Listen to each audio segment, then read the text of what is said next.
Merhaba dostlar, ben Kaya, kanala hoş geldiniz. Bugünkü videomuzda sizlerle beraber geçen gün kutu açılımı videosunu yapmış olduğumuz Krabs markalı kapsüllü kahve makinesinin detaylı bir incelemesini yapacağız. Tabi dostlar, üstteki videoyu tıkladığınızda bir önceki videoya gidecek. Dolayısıyla şu görmüş olduğunuz Krabs ismindeki ürünün kutu açılımı videosuna ulaşacaksınız. O videoyu izlediğinizde şunu göreceksiniz. Herhangi bir kapsül elimizde olmadığı için makineye kapsülü koyamadık. Dolayısıyla da nasıl manuel ayarlamaları nasıl yapacağımızı, yani damak tadımıza uygun kahveyi nasıl bulacağımızı, yapacağımızı, ortaya koyacağımızı sizlere anlatamamıştık. Kutunun içerisinde de herhangi bir numune çıkmadı. Yani bir tanıtım, deneme ürünü, deneme kapsülü çıkmadığı için yaklaşık bir haftalık bir süreçte kapsüllerin elime ulaşmasını bekledim. Gördüğünüz gibi 5 paket kapsülümüz var. Bu kapsülleri farklı ürün yelpazesinde satın almayı uygun gördüm. Çünkü damak tadıma ve evde bulunan ailedeki işte çocuklarımın hangi kahve çeşidini beğeneceklerini bilmediğim için çeşit aldım ve bunları sırayla denedim. Bir haftalık süreç içerisinde bunları deneme fırsatı buldum. Tabii içerisinde damak tadıma uygun olanlar oldu. Efendim, şu anda oğlum da, Asaf Eymen de yanımda. Onun da ağız tadına uygun olan bir ürün bulabildim. Daha sonraki alımlarımda ise tamamen damak tadıma uygun olan kapsüllerden alacağım. Şimdi değerli dostlar, şöyle bir isimlerini veriyor olayım. Beğendiğim ürünü de size tanıtıyor olayım ve daha sonra da makinede manuel şekilde kahveyi nasıl yapacağımızı beraber görmüş olalım arkadaşlar. Değerli dostlar, şu anda elimde gördüğünüz ürün Dolce Gusto'nun, Nescafe'nin üretmiş olduğu Latte Macchiato. Şimdi bu ürünün dostlar üst tarafında ise manuel kullanım yapacağımız için makinede 220 milimlik bir bardağımız olacak. Bu bardağın şurada gördüğünüz 1, 2, 3, 4, 5 tiklik bölümüne kadar, yani yaklaşık olarak 3'te 2'lik kısmından daha fazlasını sütle dolduracağız. Geri kalan 3'te 1'lik bölümüne ise, yani 50 milimlik kısmına ise değerli dostlar biz kahveyi koyuyor olacağız. 220 milimlik bir bardak ise onu nasıl temin edebiliriz? Şunu ben 6 tane şoktan satın aldım. 13-14 liraya mal oldu. 210 milim gayet bence yeterli. Dolayısıyla ayrı bardak almanın da çok bir mantığı olduğunu düşünmüyorum değerli dostlar. Onun için bir latte bardağı tüm kahve çeşitleri için işimize yarayacak, hatta yeterli gelecektir. Şekerli bir kahvemiz. Tabii bol köpüklü oluyor. Dışarıda içmişsinizdir.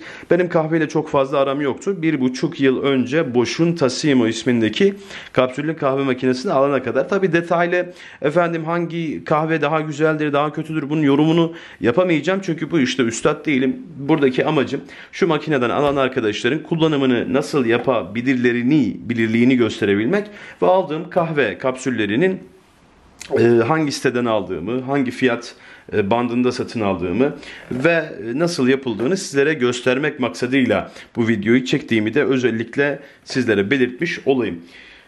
Şu latteyi dostlar Avansas üzerinden 28.90 TL'ye satın aldım. Yani 29 liraya satın aldım diyebilirim. Bunun kendi sitesi var Türkiye'de, dolcegusto.com.tr üzerinden 39-40 liraya satın alabiliyorsunuz. Ama Avansas'ın malum ürünlerinde tanışma fiyatları var. Bu tanışma fiyatlarından sadece bir üyeliğe bir sipariş geçme izni veriyor. Ayrıca bunun üzerinde mesela anketlere katılabiliyorsunuz Avansas.com üzerinden. Anketlere katıldığınızda 100 liraya 20 lira bir indirim yapabiliyor. Bu da gayet makul fiyatlara kapsülleri satın alacağımızı gösteriyor. Tabii bu indirimler olmasına rağmen kapsül fiyatları Türkiye'de ciddi anlamda pahalı. Bunu tabii göze almamız gerekiyor. Eymen, birazdan sana ben nasıl yapıldığını sen bize göstereceksin. Ama şu an şu kutuları ben dostlara göstermek durumundayım. Evet dostlar, ikinci ürünüm ise Latte Macchiato ama karamel. İçerisinde bir karamel kokusu geliyor. Evet oğlum. Tamam, sen söyleyeceksin onu. Evet, karamel tadını, lezzetini gayet güzel bir şekilde alabiliyorsun. Burada dostlar bu sadesi, bu da karamelli olanı. Her ikisini de işte yaklaşık 30 liraya satın aldım. Bir de Cafe Au Light var. Bu da tamamen tek bir kapsülle yapılıyor. Bakın şurada görüyorsunuz 16 bardak çıkıyor. Fakat şunlarda ise, bu lattelerde ise 8 bardak çıkıyor. Kutumuzun içerisinde toplamda 16 tane kapsülümüz var ama her bir bardakta 2 kapsül kullandığımız için 8 bardak alabiliyoruz bu kutudan. Ama Light ürününde ise 16 tane kapsülümüz var. 16'sının tamamını kullanarak bir bardaklık kahve elde edebiliyoruz. Americano var. Gençler, dostlar, en fazla sevdiğim, hoşuma giden, damak zevkime uygun olan Americano oldu. Sert, acı, özellikle sabahları tercih edilebilir bir kahve diyebilirim. En azından kendi damak tadım için bunu sizlere tavsiye edebilirim. Bunda da gördüğünüz gibi 16 kapsül, 16 bardak kahve demek oluyor. Son aldığım ürün ise bu Cococino ürünü. Bu da yine 16 kapsül, fakat her bir bardakta 2 kapsül süt ve kahveyi kullandığımız için 8 bardak elde edebiliyoruz. Bu ürün ise değerli dostlar benim damak zevkime gitmedi ama Asaf Eymen oğlum burada. Oğlum için bunu kullanıyoruz. Ha, zararlı mı? Evet, zararlı ama şöyle haftada 1-2 taneden de çok fazla bir zarar geleceğini düşünmediğim için dışarıdan çikolata yiyeceğine bunu içmesi daha yegadır diye düşündüm. Şimdi hemen hızlıca şu ürünün de tamamen nasıl çalıştığını, mantığını size anlatmış olayım. Şimdi değerli dostlar, bir defa bu ürünü ben İngiltere'den satın aldığımı söylemiştim açılım videosunda. Ürünün fişi İngiliz yapıda, yani İngiltere için üretildiği için 3 tane uç var. Bunun için bir aparat satın almamız gerekiyor eğer İngiltere'den alacak isek. Dolayısıyla bu dönüştürücü aparat herhangi bir şekilde voltajı yükseltip düşürmüyor. Sadece bizim prizlerimize takabilmemizi sağlayan bir aparat. Yani ben bunu yaklaşık 25 liraya almıştım ama şu anda 39-40, belki de 45 TL'ye satılıyor olabilir. Bu olmadan mümkün değil. Biz kendi prizlerimize bunu takamıyoruz. Eğer İngiltere'den alacak olanlar varsa buna dikkat etsinler. Kalitesini şuradan da anlayabiliriz değerli dostlar. Bir defa prizin, fişin içerisinde bakın bir sigorta var. Bu sigorta yüksek gerilim geldiğinde cihazın yanmaması için bunun içerisinde bir önlem olarak bunu da koymuşlar. Gayet bence iyi bir şey, makinamız yanmaması açısından. Başka ne var? Dostlar, burada gördüğünüz gibi kapsülün gireceği kapsül kovası mevcut. İçerisinde de suyu filtre edebilecek veya sıcak su lazım anlık olarak. Sıcak su elde etmemiz gerekiyorsa bu filtreyi de koyarak sıcak suyu elde edebiliriz. Kovayı yerine taktıktan sonra şöyle bir tık sesi gelinceye kadar şu kapağı kapatıyoruz. Ve daha sonrasında şurada göstermiş olayım. Kırmızı bölüm sıcak su elde etme bölümü. Mavi bölümü ise dostlar soğuk su elde etme bölümü. Soğuk içeceklerimiz için mavi bölümü tercih etmek durumundayız. Arka tarafında ise bir su haznesi mevcut. Su haznesi yaklaşık 850 milim olması lazım. Üzerinde yazmıyor ama yani 1 litre olmadığını size söylemiş olayım. Bunu direkt musluktan veya satın almış olduğumuz dışarıdaki suyu takviye ederek kullanabiliyoruz. Bundan 210 milimlik 3,5-4 bardak olmasa bile 3 bardağı kesinlikle alabiliyoruz. Yani o da neyi gösteriyor? Yaklaşık 750-800 milimlik bir su haznesi mevcut.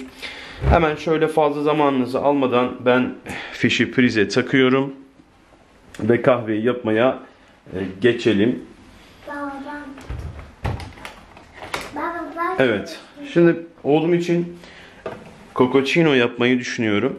Dolayısıyla bardağımız bir latte bardağı 210 milimden oluşuyor. Şöyle bırakıyoruz.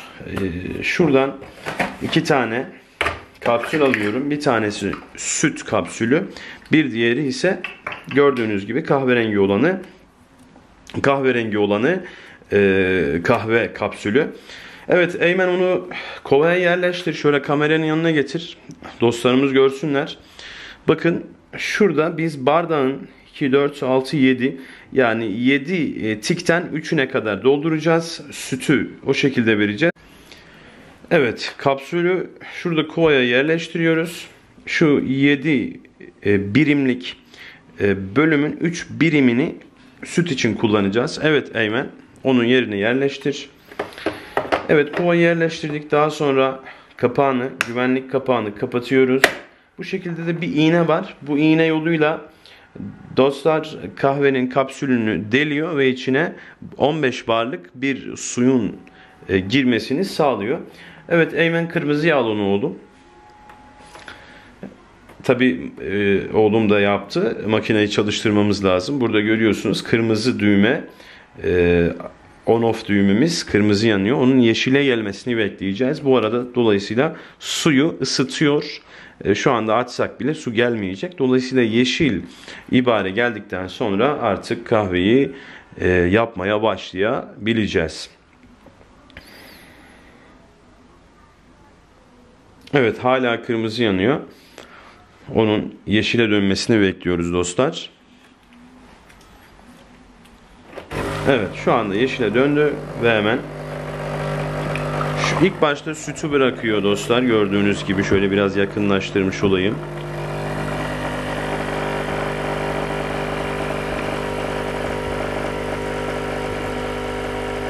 Kapatayım. Evet, kapatalım oğlum. Yani tamamen dostlar göz kararı yapıyorum bu işi. Tabii otomatik makinalarda ise otomatik ayarlı olduğu için göz kararı olmasına gerek yok. Siz otomatik ayarı açtığınız takdirde istediğiniz kahveyi otomatik bir şekilde yapıyor. Şimdi bunu boşalttıktan sonra hemen oğlum kahveyi kapsül kovasına yerleştiriyoruz. Onu da makineye yerleştirdikten sonra güvenlik klipsimizi kapatıyoruz ve kırmızı bölüme çubuğu alıyoruz.